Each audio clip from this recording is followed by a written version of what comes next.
नमस्कार दोस्तों। कल एक वीडियो केंद्रीय मंत्री मीनाक्षी लेखी का वायरल हुआ था, देखा होगा आपने। परसों देर शाम का वो वीडियो था जब मीनाक्षी लेखी कनॉट प्लेस में हनुमान मंदिर गई थी। वहाँ कुछ शौचालय और वाटर कूलर वगैरह कुछ जनता के लिए शुरू किया गया था, उसका कुछ इनॉग्रेशन था। और वहीं पर एक यूट्यूब की जर्नलिस्ट ने कुछ सवाल पूछना शुरू किया था मीनाक्षी लेखी से, पहलवानों के बारे में, मेडल बहाने जो पहलवान हरिद्वार गई थी उनके बारे में, और मीनाक्षी लेखी कैसे उन सवालों से बचते हुए कितनी तेजी से भागी थी। तो मैंने भी कल वीडियो बनाया था, भाग मैडम भाग। भाग मैडम भाग उसी तर्ज पर फिल्म है चर्चित, भाग मिल्खा भाग। तो उसी तरह से मैडम भागी थी बहुत तेजी से, और वो रिपोर्टर लगातार माइक लेके उनसे सवाल पूछते हुए, मैडम ने एक लाइन शायद 4 शब्द बोले, कानूनी प्रक्रिया से काम हो रहा है ऐसा कुछ, और उसके बाद गाड़ी में बैठ गए थे। वीडियो वायरल हुआ, लाखों लोगों ने देखा। फजीहत भी हुई कि मोदी सरकार की महिला मंत्री उस मुद्दे पर मुंह खोलने से बच रही है। बचना एक बात है, भाग कैसे रही है, तेजी से दौड़ो एक तरह से भागते हुए गाड़ी में चले गए थे। तो आज क्या हुआ, सुबह से ट्विटर पर कुछ लोग एक पोस्टर ऐसा बनाकर मीनाक्षी लेखी का किसी ने जारी कर दिया है। स्क्रीन पर आप देख पा रहे होंगे, भाग लेखी भाग। मिल्खा सिंह की तरह मीनाक्षी लेखी को बना दिया गया है। वायरस स्टूडियोज प्रेजेंट्स, कोई बनाया होगा, ऐसा मजे लेने वाले लोग होते हैं। और मीम और इस तरह से जब भी ऐसा होता है, तंज में व्यंग में होता है। और ये सवाल जरूर पैदा हुआ कि अगर इन पहलवानों के साथ आप नहीं खड़े हो सकते, या आपको लगता है ब्रजभूषण शरण सिंह ही सही है, तो अपना पक्ष रखिए, आप बताइए, आपको अपनी बात कहनी चाहिए। और केंद्रीय मंत्री हैं, और खास तौर से महिला मंत्री हैं, और ये सवाल देश की बेटियों का है, ये सवाल उन महिला पहलवानों का है जिनके आरोप संगीन है। और मंत्री होने के नाते, आपको महिला मंत्री होने के नाते ऐसे भी आपको सवालों से ऐसे नहीं भागना चाहिए जैसे भागी। इसलिए इस तरह के पोस्टर्स और लगातार कल से ट्रोल भी हो रही मीनाक्षी। बहरहाल आज मैं जा रहा हूं सोरम मुजफ्फरनगर जिले में है, और सोरम गांव है, वहीं एक सर्वखाप पंचायत का ऐतिहासिक चबूतरा है। पहले भी 2 या 3 बार वीडियो यूपी चुनाव के दौरान मैंने उस चबूतरे से स्पेशल शोज किए थे। वो वहाँ सर्वखाप पंचायत होती है, और ऐतिहासिक चबूतरा इसलिए है कि दर्जनों 50 खापों के नुमाइंदे कई बार ऐसे मौक़ों पर जुटते हैं और कुछ बड़े फैसले लेते हैं, समाज से जुड़े फैसले। दरअसल राजनीतिक तौर पर वो पंचायतें नहीं होती हैं, लेकिन आज वहाँ एक पंचायत है, बड़ी पंचायत, पहलवानों के मुद्दे पर। आपको ये पता होगा कि जब पहलवान परसों साक्षी मलिक, विनेश फोगाट और बजरंग पूनिया हरिद्वार चले गए थे कि हम अपने मेडल गंगा में प्रवाहित कर देंगे क्योंकि ये सरकार हमारी सुन नहीं रही है, हमारे साथ जिस ढंग से बदसलूकी हुई है, जंतर मंतर पर जो व्यवहार हुआ और जिस तरह से सरकार का रवैया है, उसमें हम दुखी मन से इस मेडल को बहाने जा रहे हैं। लंबी चौड़ी चिट्ठी लिखकर, वो चिट्ठी भी सब कुछ विस्तार से बता चुका हूँ, उसको रिपीट करने की बजाय संक्षिप्त में जान लीजिए कि आपको पता होगा कि नरेश टिकैत वहाँ पहुँचे थे, जो भारतीय किसान यूनियन के अध्यक्ष हैं, और बालियान खाप एक है, कई खापों में से एक खाप जिसके वो मुखिया हैं। तो उन्होंने एक कॉल दी कि हम खापों की एक पंचायत करेंगे और उसमें आगे का फैसला करेंगे। उन्होंने मेडल उन खिलाड़ियों से ले लिया था और कहा था कि 5 दिन हमें वक्त दो, और 1 तारीख को आज पंचायत में क्या होगा, क्या वो करते हैं, उनके कहने और करने का क्या असर होगा, वो आगे की बात है। लेकिन अब 5 दिन चूंकि उन्होंने परसों से कहा, तो परसों को भी जोड़ते हैं तो आज तीसरा दिन है। और ऐसी एक पंचायत 21 तारीख को, अगर तारीख मुझे याद है, हरियाणा के महम में भी हुई थी। वहाँ भी खापों के चौधरी गए थे, सर्वखाप पंचायत ही हुई थी। तो वहाँ 2 तारीखें तय हुई थी कि हम 28 तारीख को नई संसद के पास महिला पंचायत करेंगे और 23 को कैंडल मार्च करेंगे। लेकिन महिला पंचायत तो नहीं हुई, और उस दिन जंतर मंतर से जो खिलाड़ी संसद भवन की तरफ, नए भवन की तरफ बढ़ने की कोशिश कर रहे थे, आगे भी 4 कदम बढ़ाया था। क्या हश्र हुआ, आपने देखा पुलिसिया तरीका, पुलिस जिस ढंग से घसीटती हुई उन्हें हिरासत में ले गई और देर शाम को उन्हें छोड़ा। उस पर काफ़ी बवाल और सवाल हो चुके हैं। अब सवाल उठता है कि आज सोरम की पंचायत में क्या फैसला करेंगे ये लोग, इनके पास विकल्प क्या है, जो फैसला करेंगे उसका असर क्या होगा, क्या उनके फैसले से सरकार की सेहत पर कोई फर्क पड़ेगा। जो सरकार कुछ भी सुनने को तैयार नहीं है, खूंटा ठोक कर ब्रजभूषण शरण सिंह के साथ खड़ी है, जिस सरकार के मुखिया 35 दिनों तक जंतर मंतर पर धरने के बाद भी जुबान खोलने को तैयार नहीं है। मेडल बहाने के लिए जब खिलाड़ी निकल पड़ी और हरिद्वार चली गई, उसके बाद स्मृति ईरानी जैसे मंत्री ने टेलीविजन चैनलों पर तंज किया कि 6 बजे मेडल बहाने का टाइम था तो 8 बजे तक पता नहीं क्या कर रहे थे। ऐसे इंटरव्यू दिए स्मृति ईरानी ने। उसी शाम अचानक प्रायोजित इंटरव्यू 2-3 चैनल पर चलने लगा, जिसका जिक्र मैंने कल सुबह के वीडियो में किया था।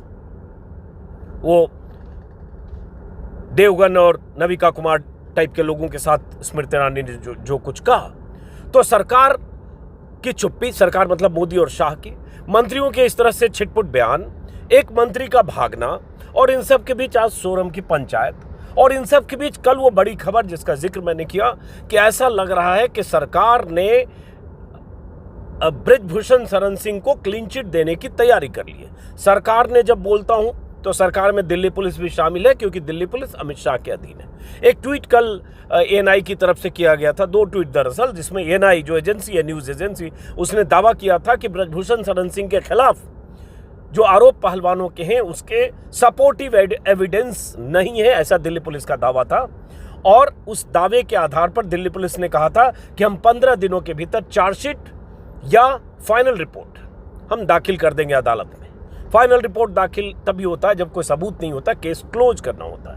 तो वो संकेत दिल्ली पुलिस की तरफ से एएनआई के हवाले से आया, लेकिन उसके कुछ ही देर के बाद 40-45 मिनट बाद दिल्ली पुलिस ने खंडन कर दिया कि कुछ मीडिया चैनल ऐसा चला रहे, मिसलीडिंग है, ऐसा नहीं है, अभी जांच हो रही है, और दिस दैट जो भी कहा। 2 ट्वीट किया दिल्ली पुलिस ने।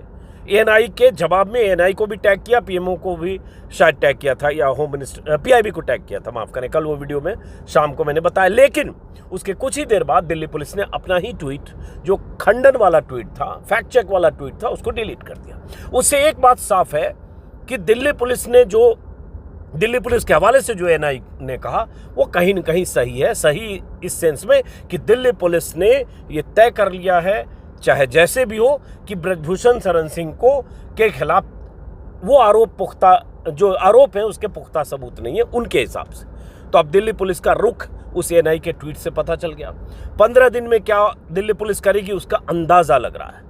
मतलब ब्रजभूषण शरण सिंह के खिलाफ दिल्ली पुलिस के मुताबिक कोई ऐसा सबूत नहीं है जिससे उनकी गिरफ्तारी हो सके। खिलाड़ियों ने जो आरोप लगाए उसका कोई सपोर्टिव एविडेंस नहीं है।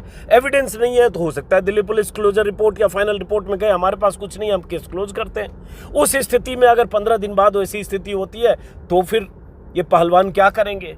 जो पहलवान हरिद्वार जाते वक्त यहाँ तक उन्होंने 2.5 पेज की चिट्ठी में कहा था, साक्षी मलिक या विनेश फोगाट ने, कि हम आमरण अनशन करेंगे। इस बीच क्या हुआ, जहां खिलाड़ियों ने इंडिया गेट पर अनशन का ऐलान किया था और पहले भी जंतर मंतर से कैंडल मार्च लेकर इंडिया गेट गए थे, वहां आज खबर आ रही है कि India Gate lawns closed after wrestlers plan sit in. मतलब रेसलर्स ने कहा कि हम वहाँ बैठेंगे, जो ऐलान किया, उसके बाद से इंडिया गेट के चारों तरफ पुलिस की घेराबंदी कर दी गई, बैरिकेडिंग कर दी गई कि कोई वहां न पहुंचे। जंतर मंतर से इनका सामान, बोरिया बिस्तर पहले हटा दिया गया, तंबू कनात हटा दिया गया, और एक तरह से जंतर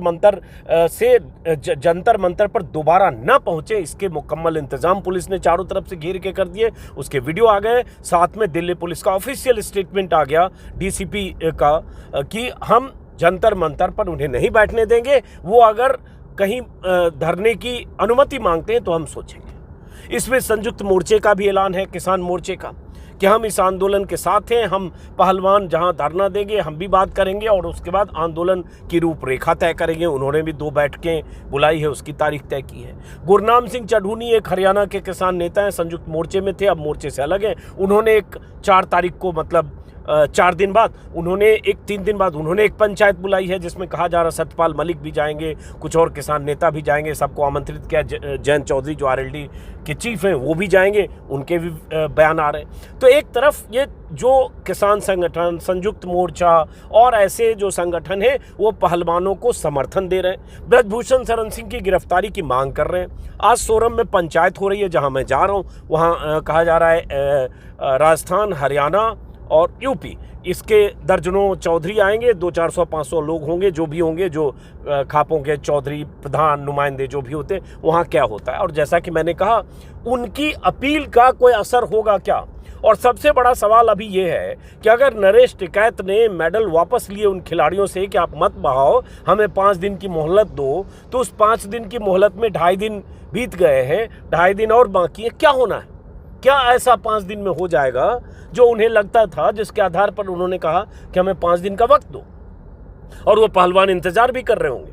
और सरकार का रवैया बड़ा क्लियर है। मैं देख रहा हूँ अनुराग ठाकुर का भी बयान है, जो खेल मंत्री हैं, उनके बयान से भी लग रहा है कि सरकार इसमें कुछ सुनने और करने को तैयार नहीं है। वो मान रही है कि जांच हो रही है, जांच होने दीजिए, और जांच से जो पता चलेगा उसके हिसाब से करेंगे। जैसे खेल मंत्री का एक बयान देख रहा हूँ जिसमें उन्होंने कहा है कि पहलवान ऐसा कोई भी कदम ना उठाए जिससे खेल की महत्ता कम हो। दिल्ली पुलिस की जांच पूरी होने तक इंतजार करना चाहिए, जांच नियम के अनुसार ही होगी और खिलाड़ियों को इस पर भरोसा करना चाहिए, ऐसा अनुराग ठाकुर ने कहा।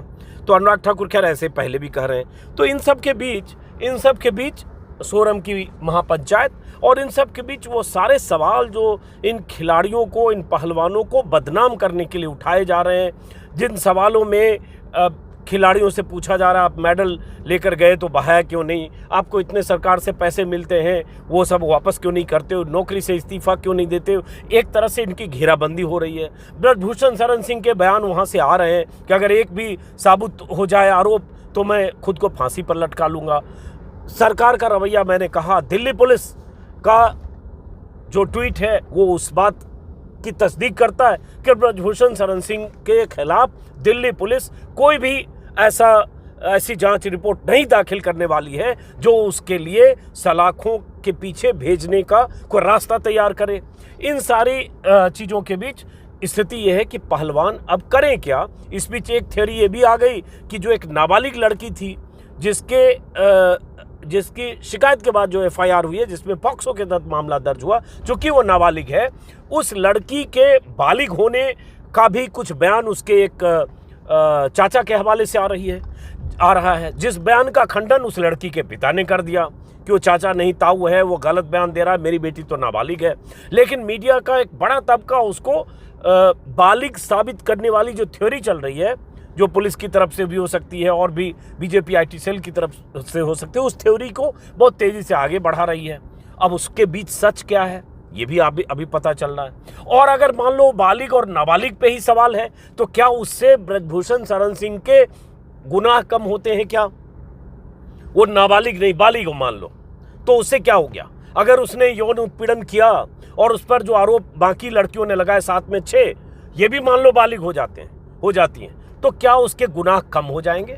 उसके आधार पर हाँ, सिर्फ उसमें यह होगा कि वो धाराएं जो पॉक्सो की लगी है वो हट जाएगी, तुरंत गिरफ्तारी की गुंजाइश खत्म हो जाएगी। लेकिन क्या उसके गुनाह कम हो जाएंगे? ये गुनाह काफ़ी नहीं है कि बेटी बचाओ बेटी पढ़ाओ जैसे नारे बुलंद करने वाले प्रधानमंत्री अपनी पार्टी के सांसद की नकेल कसें और इन पहलवानों को, इन बेटियों को भरोसा दें कि मेरे लिए तुम पहले हो, वो ब्रजभूषण शरण सिंह बाद में। लेकिन मोदी ऐसा तो करने से रहे, वजह कई बार कई वीडियो में मैं बता चुका हूँ। तो फिलहाल चलते हैं सोरम, और नरेश टिकैत ने सोरम की पंचायत को लेकर जो कुछ कहा है वो वीडियो में आपको सुनाता हूँ, जिससे आपको अंदाजा लगेगा कि सोरम में क्या होने वाला है। इसी वीडियो के साथ नरेश टिकैत को सुनिए और मेरी तरफ से नमस्कार। हमारी मुलाकात होगी सोरम में, फिर सुलह मशवरा लेंगे।